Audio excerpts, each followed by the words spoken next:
Bonjour et bienvenue dans ce nouvel épisode de Messages à caractère informatique. Nous sommes dans le troisième épisode, l'épisode numéro 2, puisqu'on commence à compter à zéro.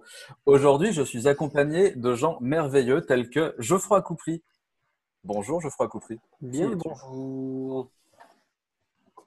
Qui êtes-vous Geoffroy Coupry? Alors, moi c'est Geoffroy. Moi je suis chez Clever. Je m'occupe des projets un peu louches, de transporter des paquets d'un endroit à un autre du réseau, en assurant que ça arrive au bon endroit.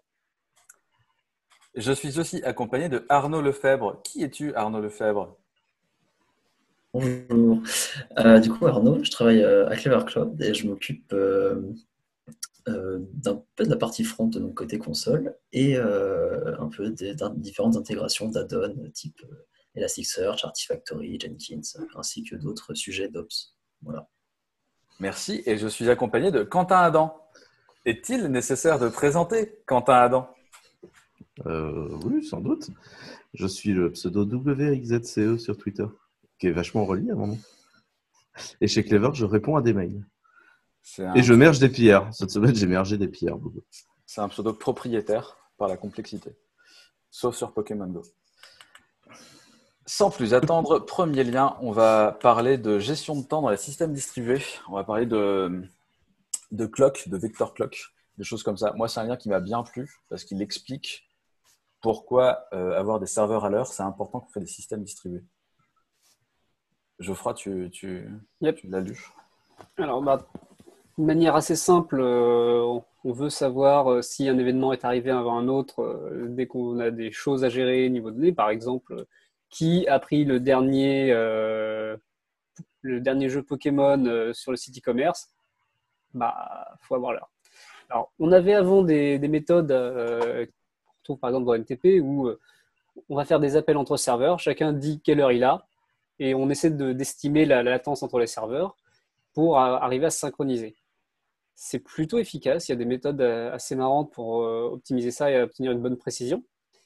Mais dans les systèmes distribués, notamment dans les bases de données, on est arrivé assez rapidement, dans les années 70, dans un papier de Leslie Lamport, aux horloges logiques et aux vector clocks. L'idée, c'était de considérer qu'on ne veut pas avoir l'heure précise.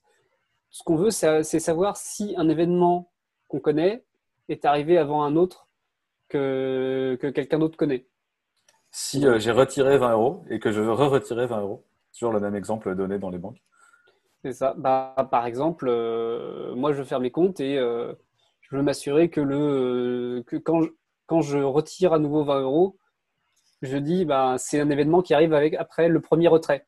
Si le service en face reçoit le deuxième événement de retrait et voit qu'il n'a pas reçu le premier, il va se dire ok, il y a une erreur, donc la transaction ne se fait pas correctement. Et en fait, relaxer un peu la synchronisation comme ça, ne pas s'assurer qu'on est juste complètement à l'heure, mais qu'on a un ordre qui est à peu près cohérent, ça permet d'être plus rapide, de mieux gérer sa donnée, on va dire. Et donc, il y a énormément de bases de données qui se battent là-dessus. On va pas se leurrer, gérer un ordre correct dans les événements sur des centaines de machines, ça reste quand même un vrai problème. Hein. C'est le problème principal de tous les systèmes distribués. En fait. C'est ça. C'est ça. C'est pour ça qu'MTP, ça me fait un peu flipper, mais c'est pas grave, puisque Spanner a réglé ce problème en utilisant des horloges atomiques. Mais ils n'en parlent pas dans le blog, je suis déçu. Ils parlent de Quartz et ils parlent de gestion de la fréquence comme ça. Mais d'un autre côté, le mec qui a écrit le blog est interne chez AWS. Donc il va pas te dire genre Google a fait un super truc. J'ai pas dit Google, j'ai dit horloge atomique. Il y a moyen qu'ils aient l'équivalent chez AWS, d'avoir dans chacun de leurs DC une grosse source de temps. En fait, il y a des systèmes où il y a un réseau parallèle au réseau juste donné, qui est le réseau de temps pour s'assurer que toutes les machines sont à peu près à la même heure. Je pense que si tu gères un truc comme S3 au niveau mondial, tu dois t'assurer d'avoir de la synchro qui marche quelque part. Yes, Arnaud, tu as un avis là-dessus? Une remarque? Non, pas spécialement. Non, du coup, tout à l'heure. C'est ça. Du coup, tu vas nous parler du prochain lien. Le prochain lien, c'est… un point peut-être sur les systèmes distribués, sur le temps dans le système distribué. C'est pas la seule solution pour synchroniser les systèmes, mais c'est hyper important.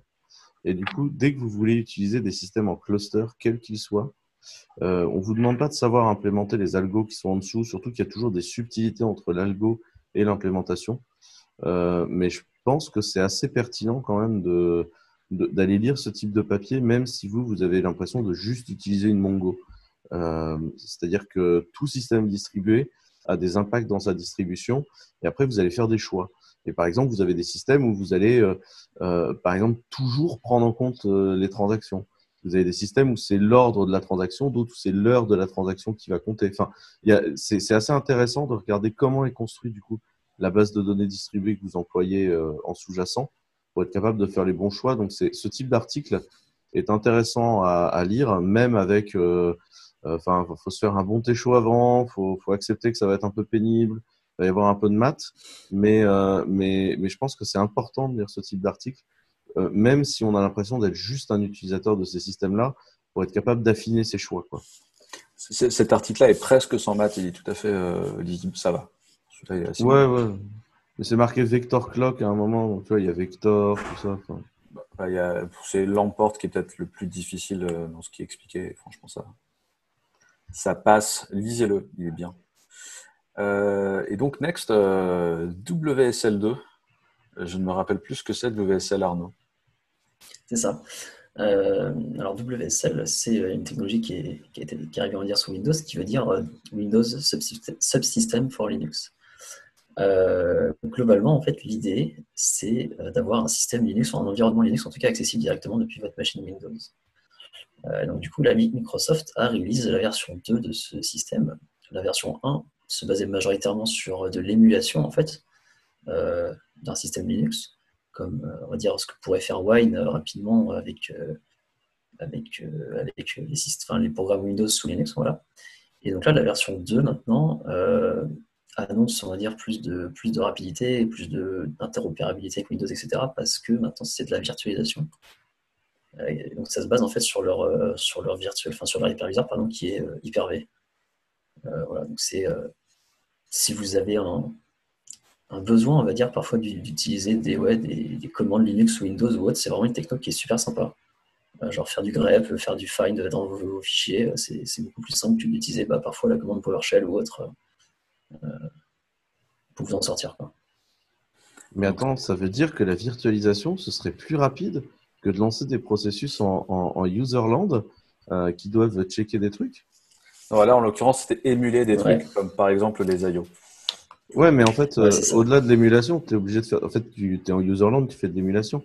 Et en fait, une fois de plus, je trouve que le gros intérêt, c'est de prouver une fois de plus que la virtualisation, c'est juste une enclave sécurisée dans le CPU qui permet l'exécution de programmes. Et c'est vraiment comme ça qu'il faut le prendre. Il ne faut pas le prendre comme étant une machine virtuelle au sens VirtualBox, Tagada Swanson, quoi. C'est vraiment un truc. Littéralement ce qu'ils disent dans l'article, qui est assez intéressant. Ils ont les Ouais, mêmes c'est ça. argumentaires que nous d'habitude. C'est vous entendez VM, mais c'est pas cette C'est vieille pas- machine virtuelle bien lourde qui émulait tout et qui était lente et que vous lanciez pour avoir Office sur votre Mac il y a longtemps. Moi, je me Ouais, c'est demande ça. si. Là, pour démarrer la machine, c'est ça, c'est quelques secondes maximum après avoir cliqué sur le bouton qui va bien. Enfin, genre, c'est ouvrir un shell et dans les 2 secondes qui arrivent, tu as ouvert ton shell. Donc, c'était vraiment très rapide. Et du coup, je trouve que c'est très intéressant parce que VMware a à la fin fait le triomphe de la virtualisation et fait son Fossoyeur, c'est-à-dire que en amenant le plus grand usage de la virtualisation au démarrage, VMware, en quelque sorte, ils ont tué les autres usages de la virtualisation parce qu'ils lui ont coloré, marketingment parlant, la virtualisation comme un truc hyper lent. Et enfin, je trouve que c'est intéressant parce que c'est souvent ce qui se passe dans les technologies. C'est les premiers usages de la technologie, en fait. En font un peu le futur, quoi. Je sais pas si je Généralement, suis tu as clair dans quelqu'un ce qui mot. apporte une nouvelle technique qui est inutilisable. Tu as quelqu'un qui construit la première couche d'abstraction crade par-dessus et tout le monde construit au-dessus après. La killer app, et ça va être killer app en killer app, ou plus le machine learning dans les années 80 c'était inutilisable, mais maintenant c'est le feu parce qu'enfin on peut s'en servir Mais parce qu'on a les moyens de le faire. sur WSL 1, l'émulation, il y avait aussi un vrai problème sur le match entre Linux et Windows. Par exemple, sur Windows, fork un process, c'est une opération qui est beaucoup plus coûteuse qu'en Linux. Et donc, si tu étais en mode d'émulation, tous les soft Linux qui font du fork dans tous les sens, parce que c'est une opération qui est très très classique, bah tout d'un coup c'était lent. Et donc, en fait, planquer ça dans une VM, finalement, il y avait des gains assez faciles, quoi. Ouais, c'est ça. Et en plus, tes Puis en- comportements hyper différents entre l'émulation et la virtu, bah, enfin, tu vois, tu vas vachement simplifier ta vie de développeur. Parce qu'en émulation, tu as quand même des comportements qui deviennent chelous, quoi. Ouais, je me suis posé la question pourquoi est-ce qu'ils avaient fait de l'émulation au tout début et pour passer sur de la virtu après. Je sais pas trop s'il y avait, enfin, il y a peut-être des raisons techniques à ça, mais Je crois que tout simplement c'était un vieux projet et ouais, que en peut-être. fait du temps où la virtualisation avait mauvaise presse et tout simplement en fait Ouais, c'est possible. C'est du temps où on utilisait Cygwin Peut-être. pour faire ça. C'est ça, c'est Ouais, le ouais. fork interne de Cygwin qui a fait refait surface tout d'un coup, là. Hop là.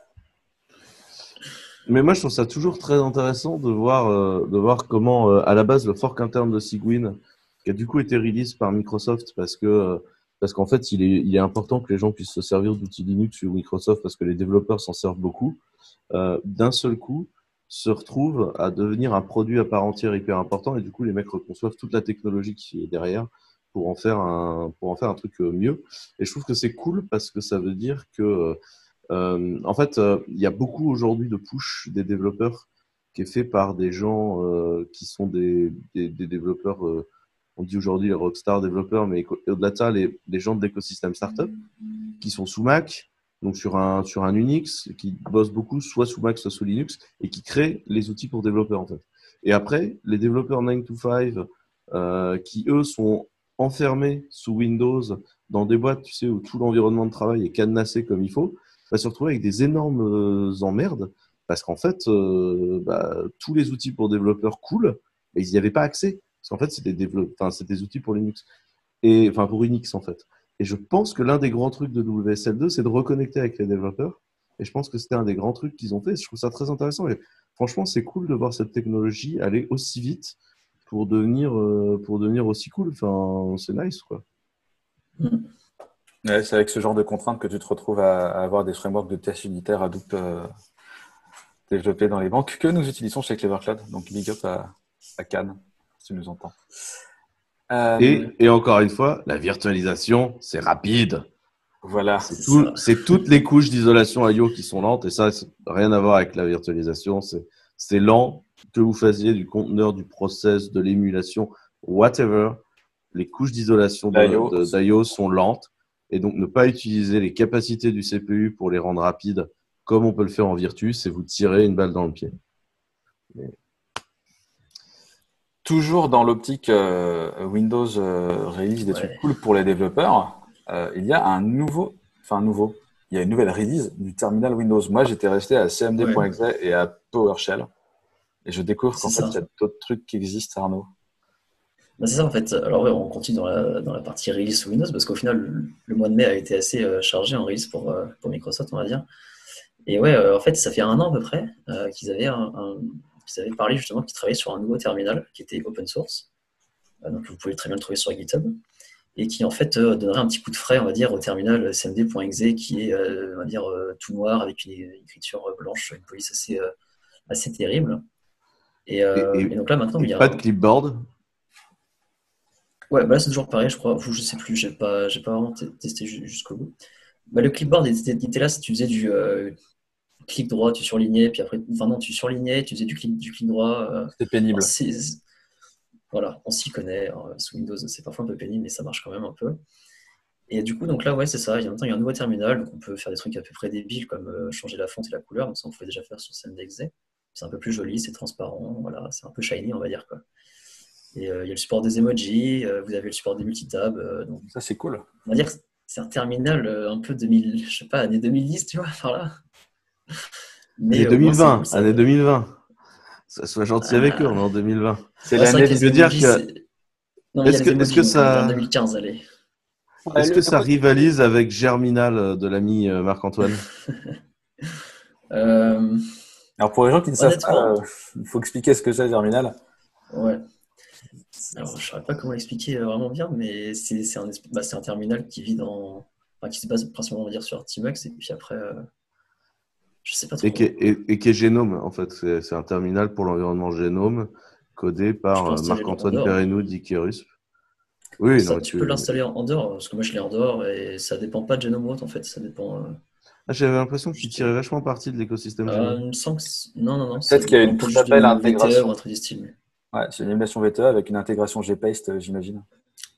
Ouais, bah, c'est ça, tu as les intégrations de GPaste, t'as directement un Tmax aussi. Enfin, tu vis dans un Tmax, etc. Donc, et voilà. Ça, c'est tous les toolings de chez Marc-Antoine Perrello. Donc, C'est ça. Ouais, c'est clair. Il a développé son propre gestionnaire justement de copier-coller, comme on parlait tout à l'heure, qui sont assez Donc cool. voilà. Voilà pour le terminal globalement. Geoffroy, tu Bon, c'est utilises cool. des terminaux sous Windows? J'en ai utilisé. Il y avait eu un précurseur à ça. Effectivement, comme tu dis, ça fait très 2015. Notamment l'aspect, on va utiliser le GPU pour Ouais, afficher du texte.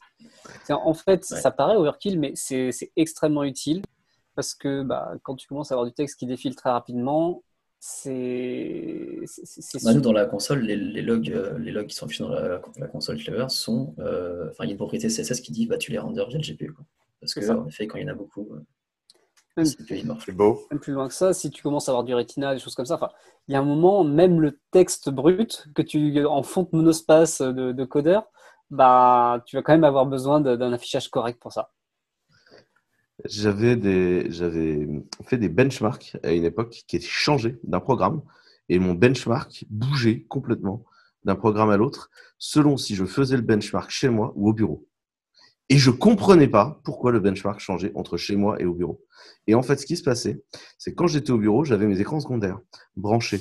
Et donc, le terminal dans lequel je lançais le programme que je benchmarkais restait affiché et je le regardais s'exécuter, donc avec tous ces logs qui circulaient. Et quand j'étais chez moi, j'avais pas d'écran secondaire, j'étais sur un seul écran et du coup, je n'étais pas sur le terminal du programme qui se faisait benchmarker pendant qu'il renaît et donc affichait tous ces logs. Et du coup, le terminal ne calculait pas l'affichage des logs parce que le terminal était bien codé et donc ne calculait pas l'affichage des logs. Et en fait, le benchmark variait de 30% quand même d'un coup à l'autre, alors que le programme faisait quelque chose de complètement différent. Voilà. Comme quoi, afficher du texte, c'est compliqué. Ouais, s'il y en a que ça intéresse sous Linux, c'est Kitty et Alacrity qui sont les plus connus dans les terminaux accélérés en GPU. Alacrity tourne sous OS X aussi. Sous OS X aussi. Kitty aussi, je crois. Moi, j'utilise Kitty. Voilà. Qui ne sont pas écrits en Rust, contrairement à Espanso. Espanso, c'est un lien apporté par Quentin. C'est un texte Ouais. Alacrity, c'est en Rust, je crois. Hein. Ouais, Alacrity, c'est en Rust. My bad. Enfin, Alacrity, c'est en Rust avec 2-3 couches un peu baliveau dont il faudra qu'on discute, mais Alacrity, c'est en Rust.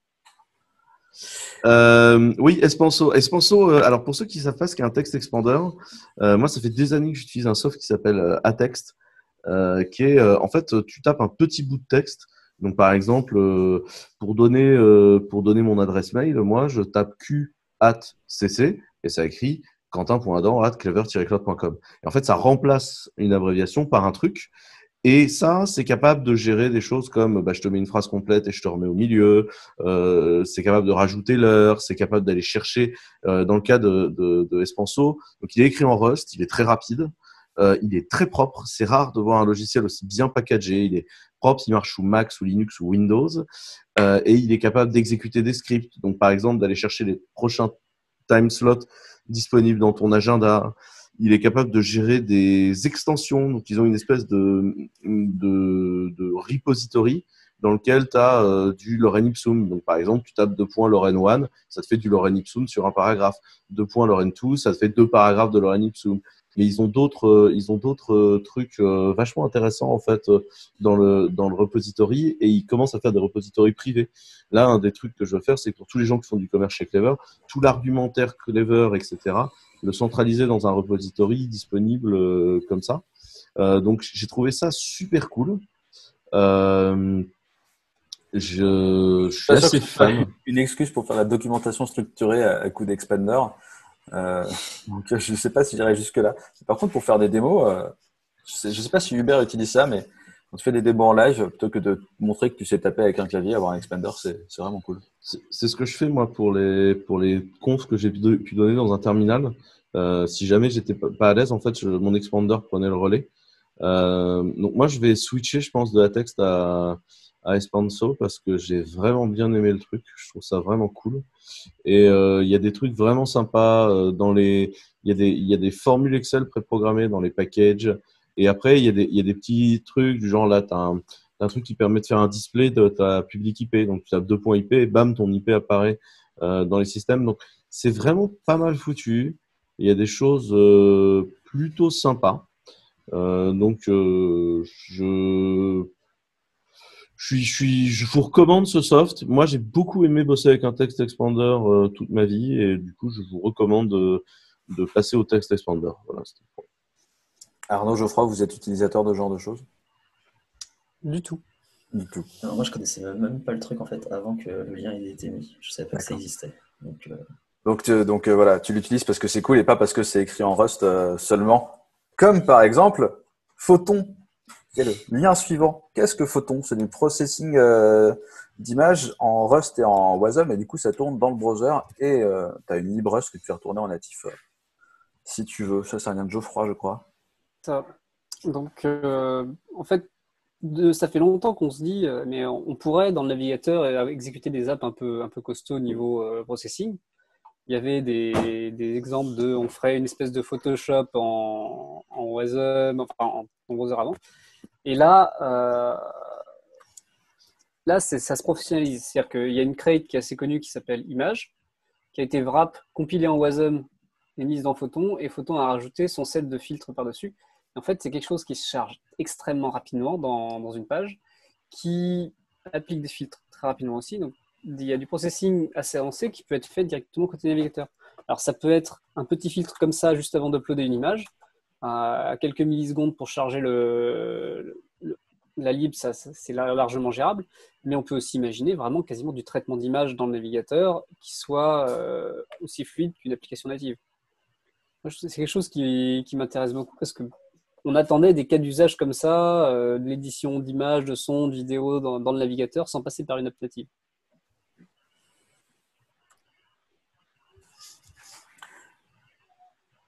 Vexe ou Arnaud? non, mais c'est vrai que moi j'ai trouvé ça vraiment sympa. C'est vrai que c'est toujours parfois un peu chiant si tu veux éditer une image, pardon, tu dois avoir le bon outil peut-être ici et là, genre je sais pas sous Mac pour sortir un peu de Photoshop ou sous Windows, tu vois, mais genre sur Linux t'as GIMP, moi je suis nul avec GIMP. Juste parce que tu as la flemme que Gimp se lance. Ouais, Gimp, aussi, tu vois, mais juste avoir un site peut-être qui te permet de faire des petites modifs super simples, en fait, super débiles, ça peut être vraiment, vraiment sympa, je pense. En général, je tape Free Online Image Editor sur Google et je prends le premier que je trouve. Ouais, c'est comme ça que je fais On aussi tombe au sur un final. truc en Mais, Flash et tout. Oui. Non, mais Mais, on se retrouve régulièrement à avoir du image magique appelé directement en command line côté serveur pour traiter les images qui arrivent des API. Enfin, c'est dire si le traitement d'image Ouais, c'est vrai. en web, c'est quand même crade pour le moment. mais du coup, Ouais, puis c'est pour tout ce qui est personnalisation, enfin tout ce qui est fil, tout ce qui est personnalisation de thème, tous ces trucs-là, c'est quand même super cool de pouvoir le faire tourner. Et puis même là, nous avec Arnaud, quand on a fait Maker, on a dû jouer pas mal avec les images parce que l'interface graphique est faite en natif et on utilise justement la Create Image pour faire ça.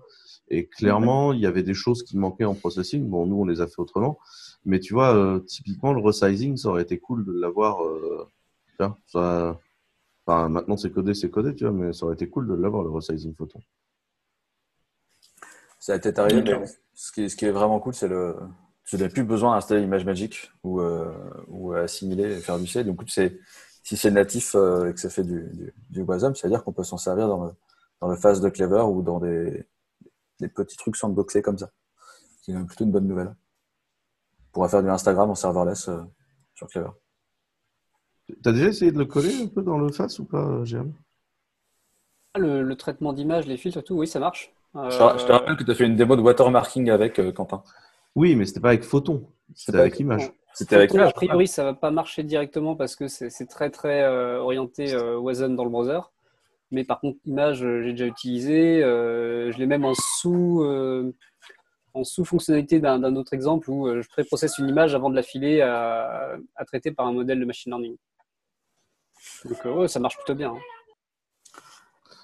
Enfin, moi, ce que je trouve cool, c'est qu'en fait, en Rust, là, ils sont en train de réécrire tranquillement toute la base de ce qu'il faut pour faire un système bien distribué, bien propre. Ça va être vraiment sympa, je pense. Donc c'est cool. Yes. Dans les réécritures un peu Sioux dans le monde, nous arrivons à Matrix. Matrix, c'est le protocole utilisé par Riot.im, qui est le logiciel de chat. Et ils sont lancés dans le peer-to-peer, et ils sont lancés dans le peer-to-peer un peu comme les sauvages en disant... On peut expliquer, c'est une sorte de fédération, c'est un remplaçant Slack open source avec un mode fédératif. On peut le dire comme ça pour expliquer aux gens à quoi sert Matrix. Bah, c'est une spec aussi. C'est surtout une spec en fait, avec une C'est une implem. spec et tout. Ils proposent des couches bas niveau en implem. Après, libre à toi de t'en servir ou pas. C'est vrai, tu peux faire des rooms, tu peux faire des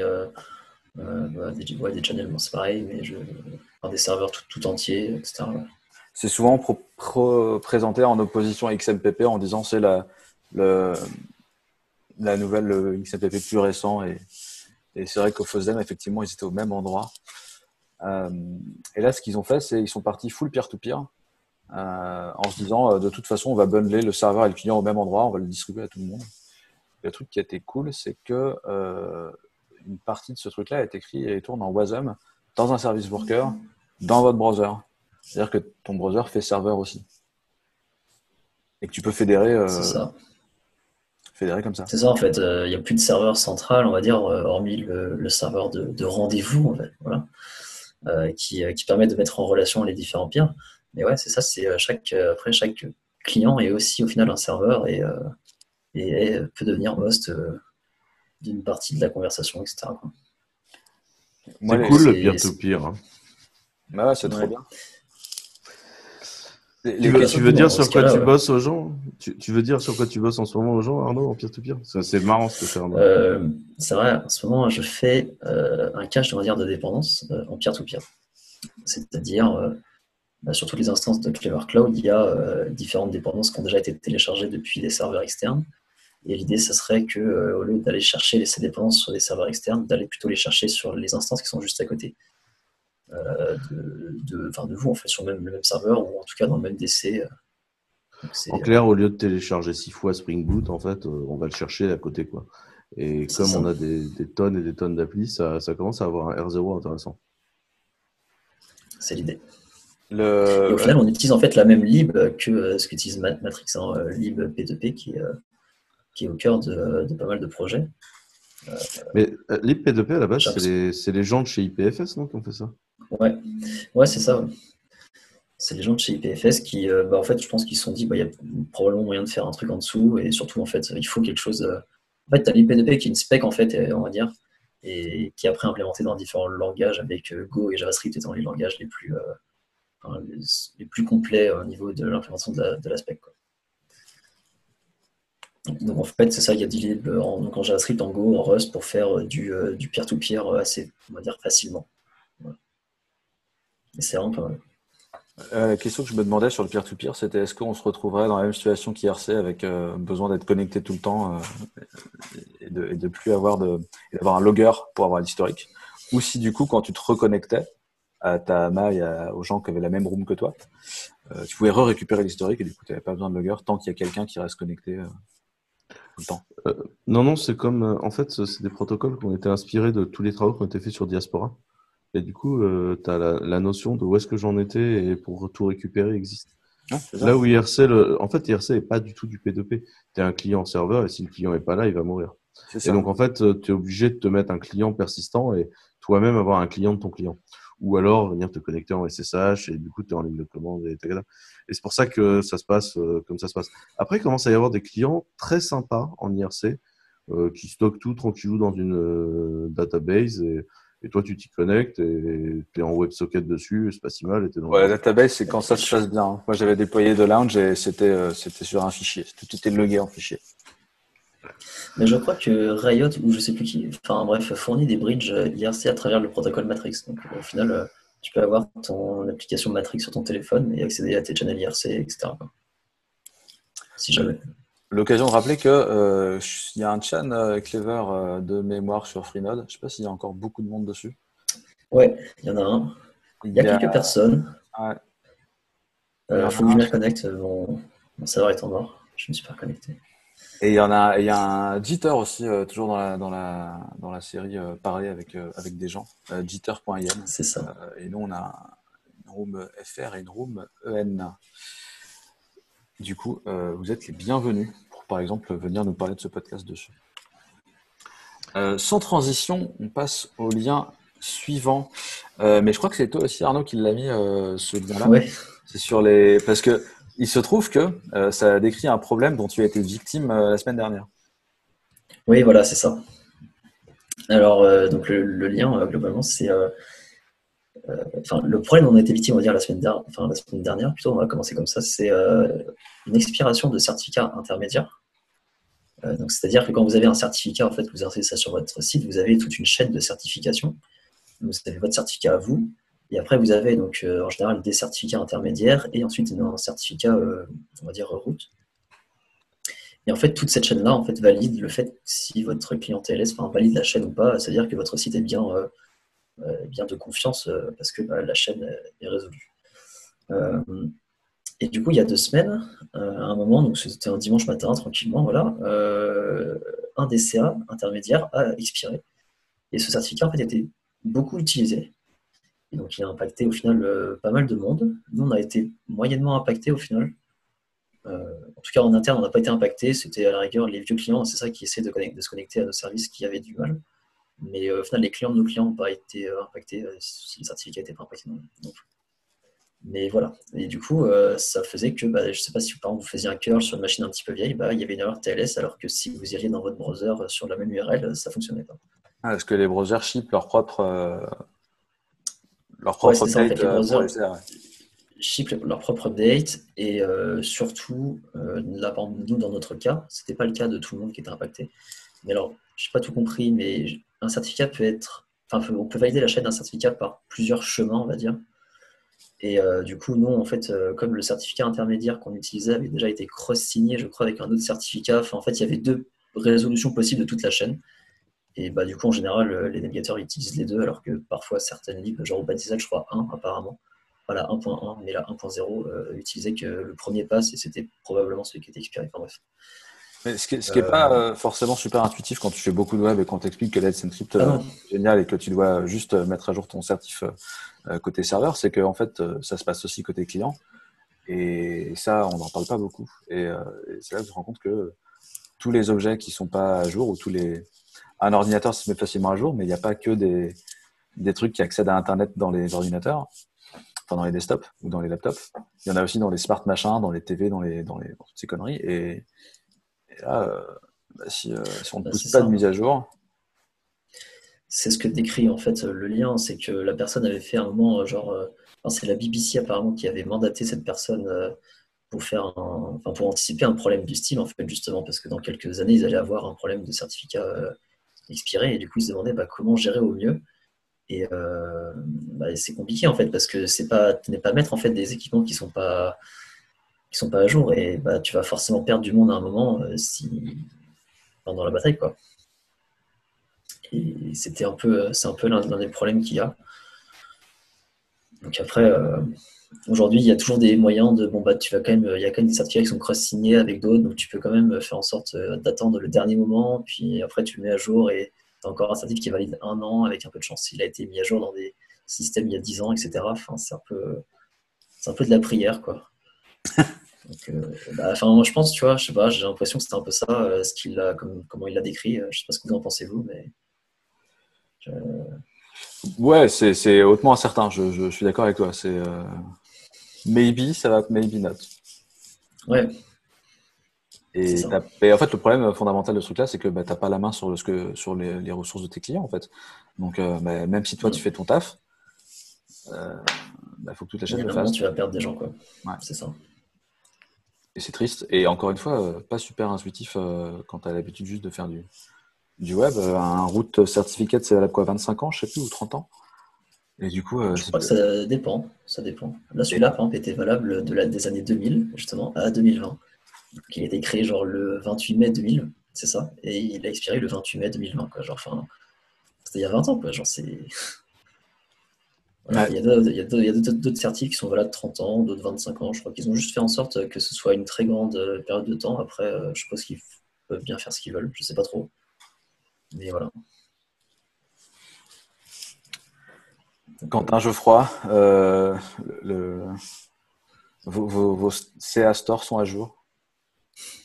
Généralement, oui. Enfin, quand on passe par les navigateurs, c'est à peu près à jour. Ouais, c'est Les vieilles CA, c'est un problème qui va apparaître régulièrement dans les 10 prochaines années parce qu'effectivement, toutes vont avoir leurs certifs qui vont sauter les uns après les autres. Donc, espérons qu'on aura des solutions. Mais c'est pour ça, par exemple, que faire du Let's Encrypt partout, c'est bien pour des nouveaux sites. Mais si on a des vieux clients quelque part, de toute façon, non seulement ils viennent avec des vieilles CA qui vont peut-être être expirées à un moment, mais ils ne viendront pas avec les CA récentes.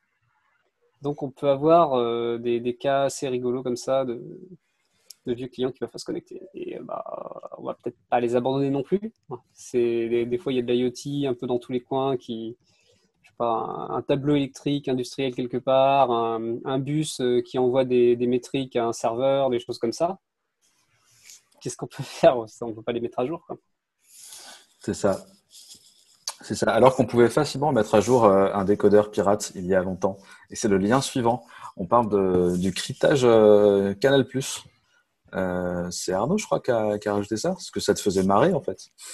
Ouais, ça me faisait marrer, ouais, c'est ça. Genre, je me suis dit, ça va vous faire marrer aussi, en vrai.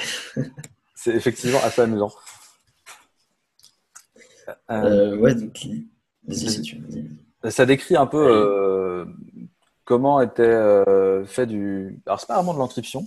C'est un jeu subtil de changement avec du hardware de signal pour que tu aies l'impression que le truc soit encrypté. Et, du coup, mais en fait, avec le bon matos et la connaissance de comment ça a marché, tu peux annuler ça et du coup, tu peux pirater l'encryption Canal+. C'est ça. Alors après, du coup, c'était la toute première, hein, si je dis pas de bêtises, hein. Ouais, c'était en C'était 84. dans les années 85, ouais, voilà, 84. Donc ça remonte, hein.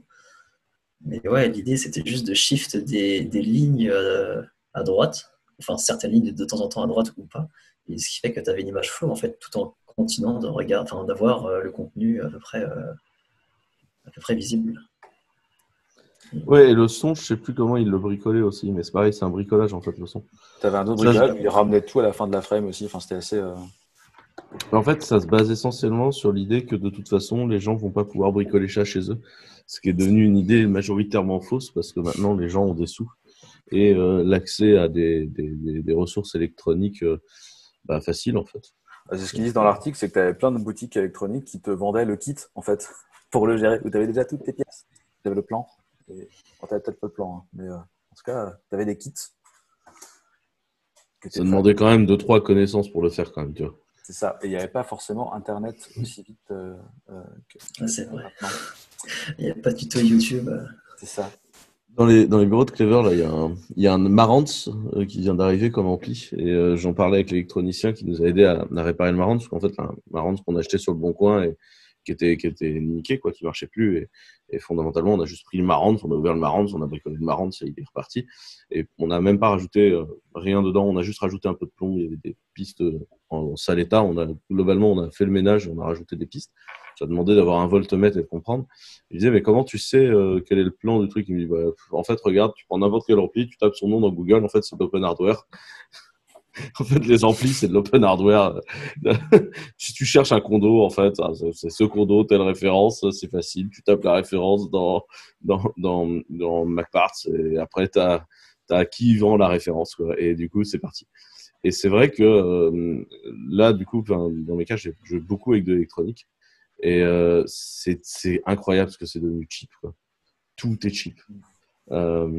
Et en fait, avoir du matos de qualité pour travailler, c'est pas cher. Et du coup, bricoler des trucs vraiment, c'est simple.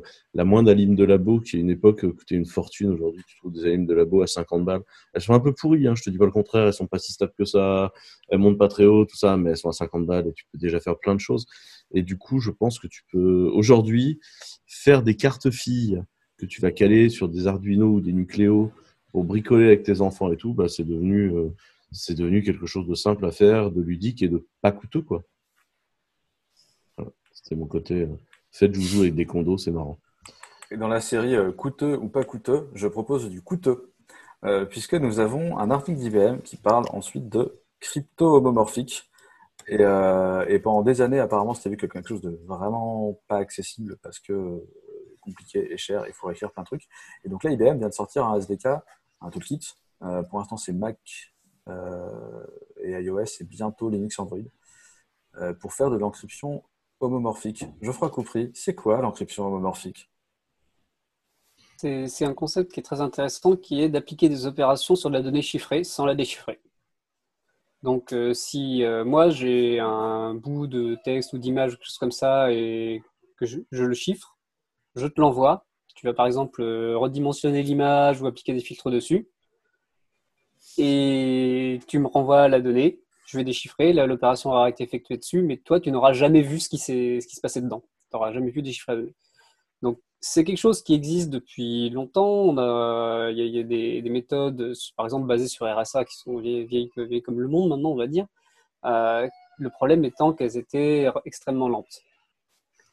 Donc là, chez IBM, ils ont réussi à trouver ils utilisent l'état de l'art et c'est plutôt bien packagé, c'est plutôt bien rapide. Donc c'est intéressant qu'ils réalisent ça et qu'ils en fassent une libre cross-platform utilisable dès maintenant.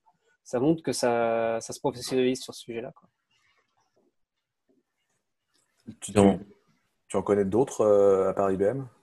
Il y a plein de gens qui bossent dessus, notamment l'ami Randindy bosse à fond là-dessus en ce moment, c'est sa nouvelle boîte. Et ça peut s'appliquer également, dans le cas présent, à des réseaux neuronaux. Et c'est très intéressant parce que tu entraînes un réseau neuronal, tu le colles en homomorphique, et après, du coup, tu peux prendre de la data, la chiffrer. Donc, par exemple, la voix dans ton salon de toi en train de dicter des trucs à ton assistant personnel. Ton assistant personnel la chiffre, elle est envoyée au réseau pour décodage dans le lointain, renvoyée, et l'assistant personnel peut déchiffrer la donnée, mais du coup, dans les serveurs distants, il n'y a jamais eu la donnée. Et ça, c'est génial. C'est encore un peu balbutiant parce que ça coûte un peu une fortune et demie en calcul. Mais c'est hyper intéressant pour la vie privée. Enfin, le chiffrement homomorphique pour la vie privée, ça apporte un truc génial. C'est que ça permettra d'utiliser ce qu'aujourd'hui, enfin, les fonctionnalités cool du machine learning dans un contexte où on peut respecter la vie privée des gens. Pour peu qu'on décide de s'en servir. Et je ne suis pas sûr que tous les acteurs soient partis sur cette idée-là. Notamment ceux dont le business est de vendre ta vie privée. Ça nécite de réécrire un paquet de trucs aussi, du coup. Indépendamment de la moralité des gens et de ce qu'ils font avec. Pas tant que ça, en fait. Le SDK qu'ils proposent là. Alors, le truc d'IBM, oui. Le truc que Rand fait, non. En fait, tu prends ton TensorFlow, tu le colles dans son bidule et fin d'histoire, tu vois. Mais on pourra éventuellement proposer à Rand de passer en parler quand il aura un truc qui fonctionne. Moi, j'ai vu des démos et je suis très excité par les technos de chiffrement homomorphique. Enfin, c'est une vraie piste pour respecter la vie privée des gens tout en leur rendant le service qu'on essaie de leur rendre aujourd'hui en pillant leur vie. Mais ça. CF, l'épisode de la semaine dernière où nous avons parlé entre autres, de la différence entre l'interprétabilité, l'explicabilité et l'intérêt que ça a pour la vie privée des gens. Et en parlant de vie privée des gens, nous avons IBM qui a décidé, de vie privée, en parlant de choses bien pour les gens, IBM a décidé d'arrêter de développer son SDK de reconnaissance faciale. Et c'est un article assez intéressant. Moi, j'ai découvert qu'ils étaient déjà là-dedans depuis un moment. Et ils essayaient déjà de faire les choses un peu mieux que tout le monde. Si vous vous rappelez, au début de la reconnaissance faciale, tu avais des petits problèmes, des petits biais un peu racistes, en fait, où globalement, la reconnaissance du visage, ça marchait que quand tu étais blanc, qui était probablement lié, entre autres, au jeu de données utilisé et entraîné. Et IBM avait déjà fourni un jeu de données beaucoup plus divers que ce que tu pouvais trouver en scrapant un peu le web. Et là, ils ont été encore plus loin en disant, en fait, on vient d'apprendre que nos trucs étaient utilisés par la police ou l'armée, je ne sais plus, et du coup, on arrête. Quelqu'un a un avis là-dessus? Quentin, je sais que tu as un avis sur IBM et sur le vertueux d'IBM. Non, je ne donnerai pas cet avis en public. Mais je trouve ça toujours amusant quand les grands groupes américains te donnent des leçons de morale alors qu'ils font n'importe quoi de l'autre côté. Mais bon, ceci dit, pour ce coup, c'est intéressant. Mais c'est quand même une boîte qui a plus de 100 ans et qui a donc vu traverser plusieurs guerres, dont des périodes sombres. Et sûr, je trouve ça toujours amusant quand ils te donnent des leçons de morale. Mais ceci, c'est bien. C'est que les gens évoluent et faut pas jeter l'opprobre indéfiniment sur les gens. Hein. Ah, mais Peut-être même qu'un jour, on redonnera le prénom Adolphe à des gens, tu vois, on ne sait pas. Tu vois. Voilà, en privé donc. Tu as toujours le côté aussi arbre qui cache la forêt en disant ouais, on a fait un truc, c'est cool. Puis après, ils disent pas trop ce qu'ils font sur le reste. Tu vois. Donc on sait pas trop. Mais en tout cas, écoute, c'est bien qu'ils soient lancés là-dedans et qu'ils commencent à être un peu plus responsables sur ce genre de choses. Non, mais écoute, c'est quand même cool que les grands groupes de software américains commencent à se poser des questions d'éthique. J'ai envie de dire, ça arrive un peu 20 ans plus tard, mais ce serait bien que tout le monde commence à se poser des questions d'éthique. Ça fait longtemps que je dis aux développeurs qu'il faut se poser des questions d'éthique, que ce soit ce que fait ta boîte, mais que ce soit aussi la place de ta boîte dans ton pays. Et fondamentalement, je l'ai plusieurs fois dit, travailler pour un groupe qui a pris la décision de faire de l'exil fiscal, c'est aussi travailler pour des gens qui sont en train de péter notre système de santé. Vous savez, le fameux hôpital pour lequel on applaudissait tous les soirs à 20h, c'est aussi ça. Et donc, je pense que le choix personnel est important. Et là-dessus, c'est peut-être le slide d'après, non? C'est le lien d'après. Effectivement, les choix personnels en tant que développeur, regardez un peu votre job dans sa globalité. C'est un monsieur qui s'appelle Randall Thomas qu'on a rencontré à Lone Star Elixir, qui est une conf Elixir au Texas, qu'on a vu au mois de février. Et tout le contexte actuel m'a fait penser un peu à cette conf-là, où il t'explique qu'on voilà, on est dev, on a tous des responsabilités. On en parle un petit peu, mais très rapidement quand on va à l'école dans les écoles spécialisées en informatique, où on te dit que… Non, c'est parce que toi, tu étais dans le public. Hein. Dans les écoles privées, personne t'en parle. Hein. C'est ça. Est-ce que… Ouais, NSPP. Et j'ai trouvé ce truc vraiment chouette, surtout en ce moment. Et pour rebondir sur ce que tu disais sur les choix, ça demande un peu les choix qu'on fait en tant que développeur, pour qui on travaille, ça demande un peu de se demander d'où vient l'argent qui nous finance. Parce que tu as des boîtes qui font de la tech maintenant, mais les revenus de cette boîte-là peuvent, par exemple, venir de l'exploitation de travailleurs pauvres. Je pense éventuellement à une boîte de cloud dont tu es rond. Ouais, ou tu pourrais penser aussi au tweet du fondateur de React qui a plus ou moins annoncé qu'il ne cherchait pas encore un travail maintenant, mais que si on lui en proposait un, il quitterait peut-être Facebook, mais que mes conditions salariales seraient ça, mais je ne cherche pas de travail. Ça. Par exemple. Par exemple. Donc voilà, c'est un mec qu'on avait rencontré à une conf Elixir, et c'était bien sympathique. Et on va en profiter pour mentionner le fait qu'on a publié un blog sur comment déployer du Elixir sur Clever, en l'occurrence du Phoenix, qui est globalement qui est à Elixir ce que Rails est à Ruby. Et on vous invite Elixir, pour ceux qui ne savent pas ce que c'est, Elixir, c'est un langage qui est basé au-dessus de Erlang. Erlang est très, très bizarre, il est très dans son coin quand même comme langage. Tout le monde n'accroche pas avec. J'aime beaucoup Erlang dans son concept. À chaque fois que j'ai essayé d'écrire des soft entiers en Erlang, ça s'est quand même fini par tu vois, genre je vais le réécrire en autre chose, genre du Rust. De Erlang, beaucoup ont bénéficié, notamment le système acteur d'Erlang. C'est le système que vous avez retrouvé dans Projector Lean, dans AK. C'est tous ces trucs-là. Donc en fait, c'est quand même un langage qui a une grosse pérennité. Et il y a des gens qui ont écrit un langage au-dessus du runtime, au-dessus de Erlang OTP, qui s'appelle Elixir, qui est quand même beaucoup plus accessible comme langage, mieux structuré à mon humble avis. C'est un langage qui se déploie bien. Il est plus web déjà dans l'esprit parce que c'est un truc moderne et Erlang ça a été fait dans les années 70. Il ne faut pas oublier que si on a pu utiliser le téléphone pendant toutes ces années dans le monde entier, c'est quand même un peu à cause d'Erlang, grâce à Erlang. Donc on parle de système très distribué. Et à l'époque, le web grand public, entre guillemets, c'était pas trop ça. Et du coup, Elixir est beaucoup plus agréable à utiliser dans ce sens-là. Et du coup, Elixir est cool. Et Phoenix, c'est un peu Elixir on Rails. Si vous avez envie de jouer un peu chez vous, jouez un peu avec Phoenix. En vrai, il est plutôt sympa ce framework. Moi, j'ai plutôt apprécié quand j'en ai fait. Je crois même qu'il y a des bouts de trucs chez nous en Phoenix. Il y a 2-3 trucs qui tournent en Phoenix. Le truc qui est vraiment top, c'est la notion de, je crois que c'est live action en Rails, enfin la partie WebSocket, la gestion de la WebSocket, de manière générale. Dans Phoenix, c'est super bien foutu. C'est vraiment cool pour faire du temps réel. Il faudrait qu'on demande à Nico Savoie de passer nous expliquer ça un jour. Par exemple. Vous avez regardé la conf de Randall, les gars, ou pas du tout? Non, j'ai pas eu le temps. Randall était quelqu'un de très sympathique, il faut le dire. Randall Thomas, c'est un mec qui a fait beaucoup de choses. C'est un des premiers employés aussi de Engine Yard. Enfin, c'est quelqu'un qui a fait beaucoup de choses bien. Qu'on a peut-être oublié, mais ça fait partie des premiers passes, tu vois. Donc c'est bien. Bref, la conf de Randall, elle est cool, et du coup, c'est pour ça qu'on voulait en parler. C'est un chic type et chouette rencontre. Anyway, nous approchons de la fin avec un peu de chance. Je pense qu'on a réussi à tenir et à faire moins d'1 heure cette fois.